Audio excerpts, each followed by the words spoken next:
tarde, hoy hacemos un programa un poco medio acomodando los tiempos de la protagonista de hoy. En este caso tenemos a María José Sanglán. Muchas gracias, la verdad que es un placer enorme tener su visita aquí en La Ponderosa, aquí en Rencan, aquí en Protagonistas. Bienvenido. Bueno, muchísimas gracias por invitarme. Sabemos que anda por toda la provincia recorriéndola, sabemos que en campaña, y bueno, dando a conocer un poco el programa, el proyecto, las propuestas que tiene de gobierno. Sí, efectivamente me ha tocado recorrer toda la provincia, charlar con la gente, estar en contacto con la gente y verdaderamente el afecto que uno encuentra en esta etapa es muy importante. La verdad que han sido años muy duros para el mundo. San Luis no es una isla, también le tocó vivirlo, y gran protagonista de esta historia muy difícil y triste fue su presencia, fue su imagen, y la verdad que una mujer puntana nuestra, así que la veíamos por ahí hablando que, bueno, nacida, criada aquí en San Luis, la verdad que fueron años duros. Años duros.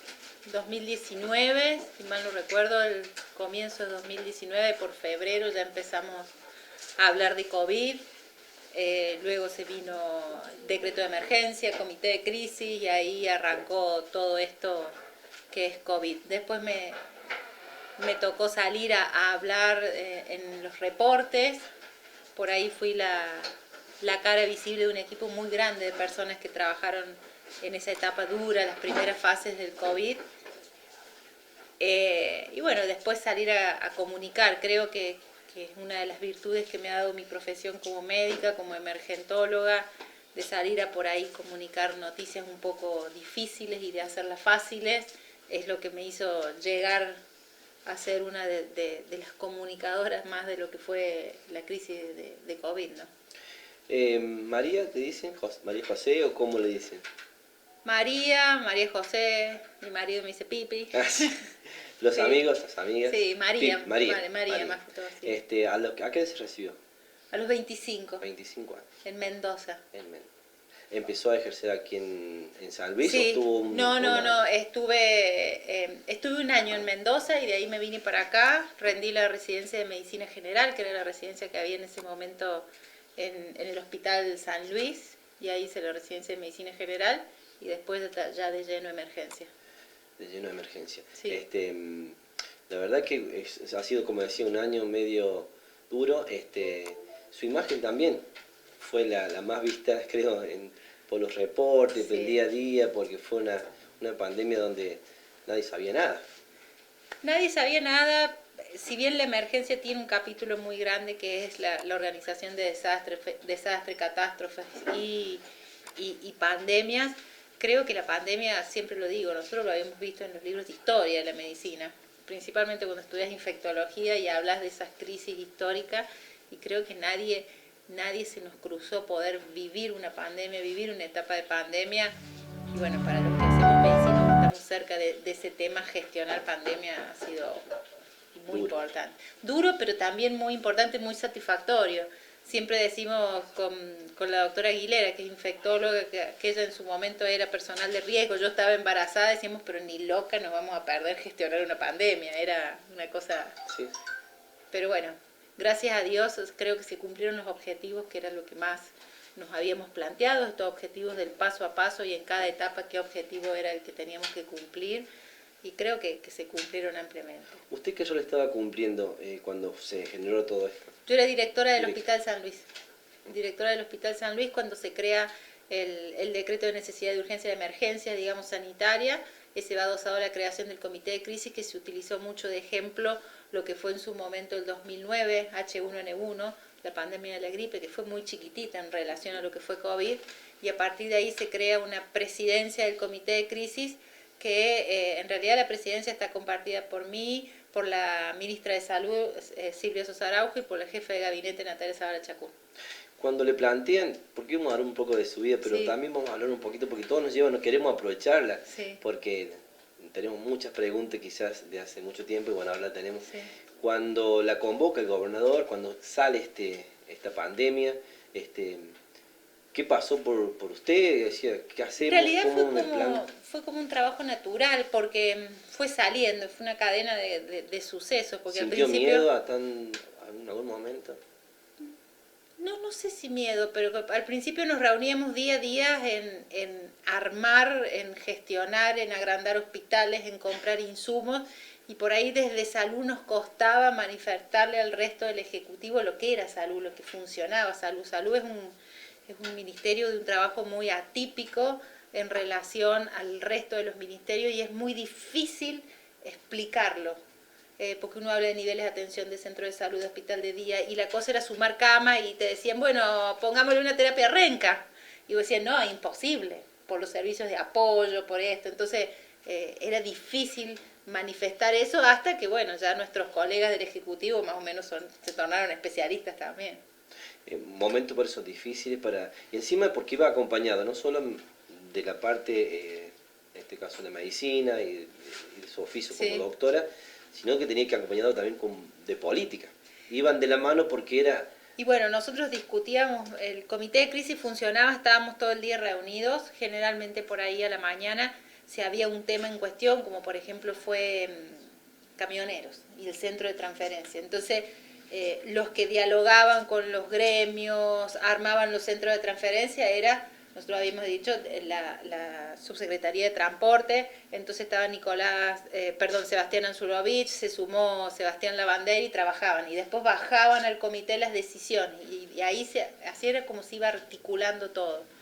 A eso de las 6 de la tarde, nosotros empezábamos temprano, 8 de la mañana, y a eso de las 6 de la tarde, 7 de la tarde, 8, dependiendo de las ideas, ya subíamos al despacho del gobernador, donde tomamos las decisiones que habíamos tomado.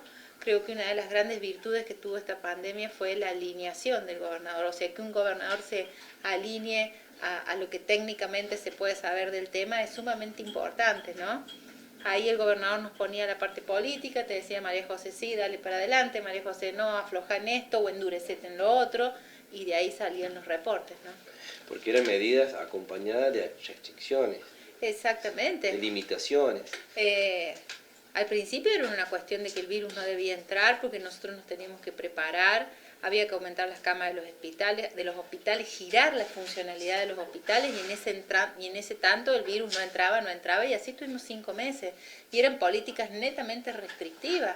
Había que ponerse en duro de que cada persona que entrara a la provincia era con un permiso, iba a la ULP donde funcionaba la cuarentena y así logramos que durante 5 meses no entrara el virus a la provincia.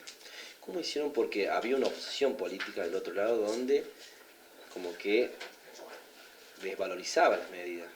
Sí, nosotros desde Nación principalmente hubo mucha crítica a muchas de las medidas sanitarias, pero nosotros creímos siempre que el objetivo nuestro era que no entrara el virus y muchas de las cuestiones en el que el Estado se hizo cargo, porque el Estado se hizo cargo de la estadía de las personas que ingresaban a cuarentena, el Estado se hizo cargo de los hisopados, o sea, el Estado invirtió mucho de su presupuesto solamente en esto, de manera que los objetivos eran bien claros y siempre veíamos lo que ocurría en otros países y lo que hacían en otros países. ¿Tuvieron miedo en un momento de colapsar San Luis?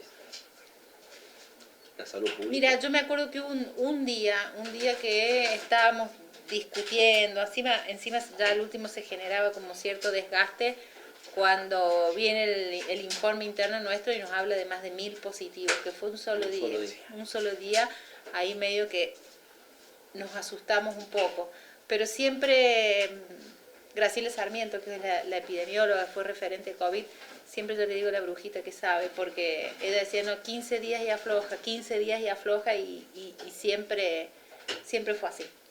Siempre priorizó la vida. Por sobre todo. Creo que fue el objetivo más importante. Priorizar la vida por sobre la economía, que fue lo que hicimos. Priorizar la accesibilidad a la salud independientemente de que tenga obra social, no tenga obra social.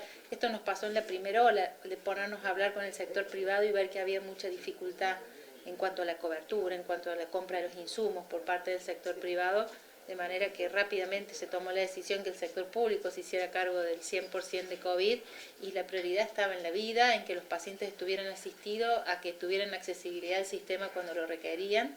sabiendo que del 100% de los enfermos, el 70% transcurrían su enfermedad en su casa, pero sabíamos que entre el día 7 y el día 10 era donde el paciente sufría complicaciones, entonces había que verlo, constatar, fijarse muy bien, que el paciente estuviera bien en su casa, muchos síntomas de hipoxia, o sea, el paciente no lo sentía, entonces había que controlarlos bien.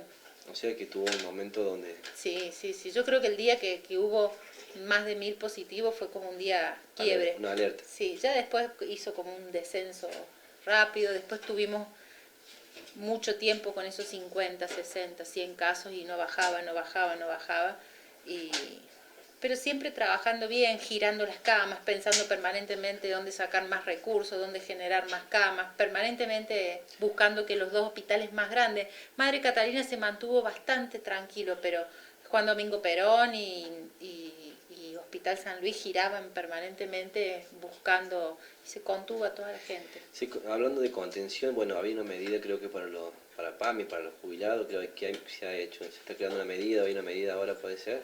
Sí, hay una medida sumamente Muy importante que creo yo que viene a saldar una deuda muy grande que nosotros tenemos con la tercera edad. Hay que tener muy en cuenta que la tercera edad es la que hizo San Luis, es la que hizo este San Luis brillante, este San Luis pujante, y nosotros sabemos que la contención desde el PAMI no es buena, es el paciente, más el paciente del interior no tiene acceso rápidamente al médico de cabecera, a la clínica a la cual se tiene que atender, y es por eso que luego de pensar mucho las formas contractuales que tiene el PAMI, llegamos a esta que es la de prestador alternativo, y el gobernador quiso que todo el sistema público, incluido el Ramón Carrillo, entre como prestador alternativo, de manera que en este momento el paciente de PAMI puede optar entre si se quiere asistir en el sistema público o si quiere continuar con su médico, y el sistema privado lo puede hacer. E indistintamente, no es que en este momento tiene que ir para un lado, para el otro y ahí quedarse, sino que es optativo, y después es un encargue nuestro, es una responsabilidad nuestra, es la cobranza y todo eso. Administrativo sería. Exactamente. Decía, ¿no? Bueno, la gente mayor de tercera edad es una de las personas, una brecha que padeció mucho esta pandemia, ¿no?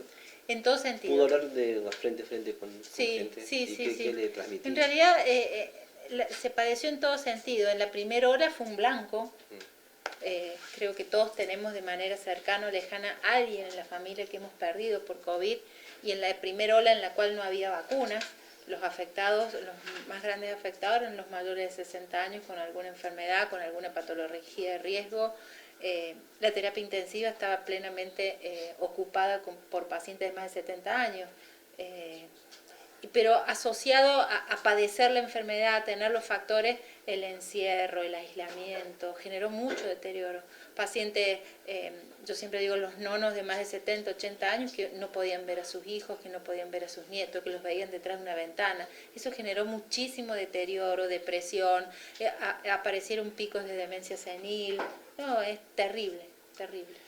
Sabemos que estuvo embarazada y bueno, fue mamá en ese momento, y a los 3 días puede ser que a los pocos días retomó su tarea. Yo trabajé, que fue un poco el puntano, la verdad que nos sorprendió a todos, la verdad que el amor por la profesión, por San Luis, por el puntano, ¿no? Que yo trabajé hasta un jueves, me acuerdo, el viernes tenía el turno de cesárea y volví a los pocos días. La otra semana, si bien yo hacía teletrabajo, Natalia me llamaba por los informes, que mira que esto, que corregía los informes en la computadora, los volvía, o los reportes que salían escritos. Ya estaba comenzando la ola en ese momento, 7 de agosto fue, del 2020. Y nació mi hija, y a los, pocos días, yo con puntos, me acuerdo que estuve sentada en el primer reporte, todavía tenía los puntos puestos. ¿Familia? Bien, yo siempre digo que tengo una percepción muy particular de las licencias. Yo no comparto las licencias prolongadas, pero es una percepción muy personal. Con mi hijo tengo un hijo más grande de 7 años, fue igual, trabajé al mes y medio de haber nacido, a él le hicieron una cirugía cuando nació, pero es muy personal, por eso yo soy una persona que me gusta trabajar. Mi marido es colega, es cirujano, de manera que estamos acostumbrados a esto de estar de guardia, de hacer cambio de guardia con los chicos. Somos... La acompaña, se entiende. Sí. Sabemos que la mujer por ahí cuando está embarazada tiene esa sensibilidad. eh, Sí. ¿Cómo manejó eso? Porque bueno, también era un blanco para las medidas y bueno, la agresión y por ahí por la parte de la oposición, la agresión. Si yo agresión hacia mi persona no viví. Estando embarazada tampoco. Sí me tocó, me acuerdo, ir a Cámara de Diputados, donde estuve a acompañar a jefe de gabinete, que estuve muchas horas. Tampoco, una discusión a mi criterio bastante baja de criterio médico. Pero bueno, fuimos, nos sentamos, rendimos cuenta. Me tocó ir a senadores, que fue muy poquito tiempo antes de la cesárea, también rendimos cuenta. Me tocó estar en varios Zoom con diputados nacionales, senadores nacionales rindiendo cuenta. Y bueno, había que rendir cuenta, había que explicar lo que se estaba haciendo y lo hicimos sin ningún problema.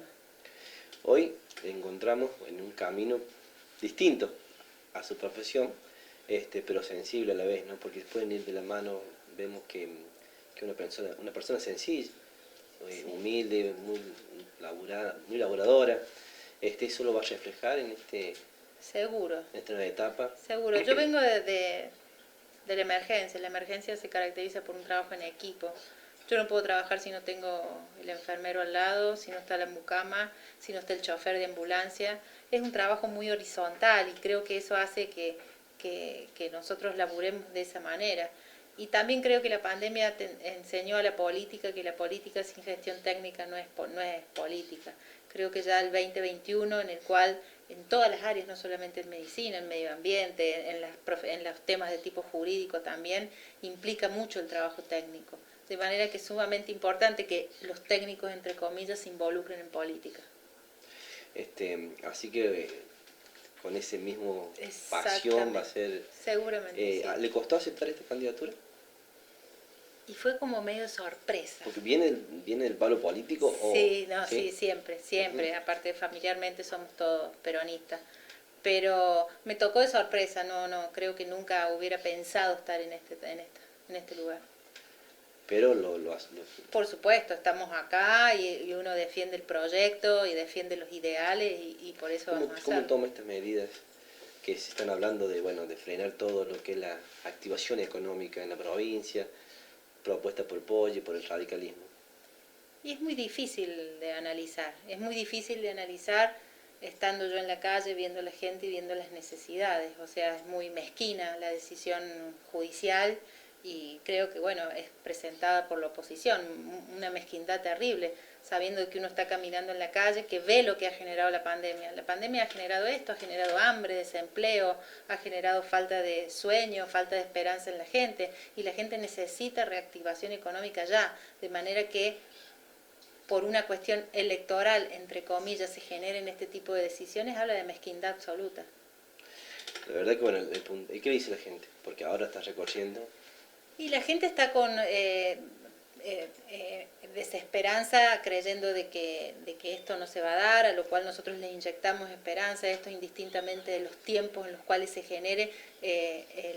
La decisión del gobernador es generar una reconstrucción plena más allá de los tiempos electorales. Él habla de 6 meses de shock económico importante para ya pasar el año que viene a hablar de competitividad, de hablar de sueldos, de manera que esto, independientemente de la fecha, se va a dar. Todos los créditos, los préstamos, la ayuda al desempleado, la ayuda al empleado de la parte privada para equiparar los sueldos se va a dar. Si nosotros entendemos que hay cuestiones que la necesidad, el hambre es ahora, es ya. Y la solución es la Exactamente. La verdad, bueno, lo están apurando con los tiempos. Le decimos que nosotros también, del medio del interior, por ahí nos cuesta mucho llegar. Sí, y tenerla hoy, sí. Por eso queremos aprovechar el minuto a minuto, porque la gente del interior también Sí. es parte, ¿no? Y quiere saber de todo lo que ha transformado Sí. en el sentido, le quiere conocer a usted como persona un poco también, y verla desde este lado, y es distinto, verla por ahí en Canal por ahí 13 o en otros medios. Sí, por eso es que estamos recorriendo toda la provincia en estas semanitas previas a las elecciones, tratando de estar en contacto con la gente, que la gente me conozca, que yo conozca a la gente en cada una de las localidades del interior de San Luis. ¿Va a ser una legisladora de punta a punta de la provincia o va a ser de San Luis Villa Mercedes? No, de punta a punta. San Luis es todo, si no, no es San Luis. Por eso, pero en el interior siempre Sí. pasa muchas veces esas cosas. Así que bueno, vamos a brindar, Bueno. rapidito, con el compromiso que venga a comer un asado. Bueno, lo tomo yo. ¿Lo toma usted Sí, con compromiso? sí. Bueno, Doble, porque es agua. doble es agua. Y por otra cosa, un brinde también por unas palabras para el sistema de salud que la acompañó en la provincia, en toda la provincia, que seguramente se sienten identificadas como que es... Principalmente el agradecimiento. El sistema de salud, lo más importante es el trabajo en equipo que tiene. Las mutaciones de las profesiones. Hablamos con chicas como fonoaudióloga que de pronto estuvieron hisopando, con farmacéuticas que de pronto estuvieron ayudando en una guardia. Eso habla del trabajo en equipo, del compromiso. El que hace salud y el que hace salud pública está comprometido con la gente. Si no, no es salud pública. Así que desde ya, muchísimas gracias a todos.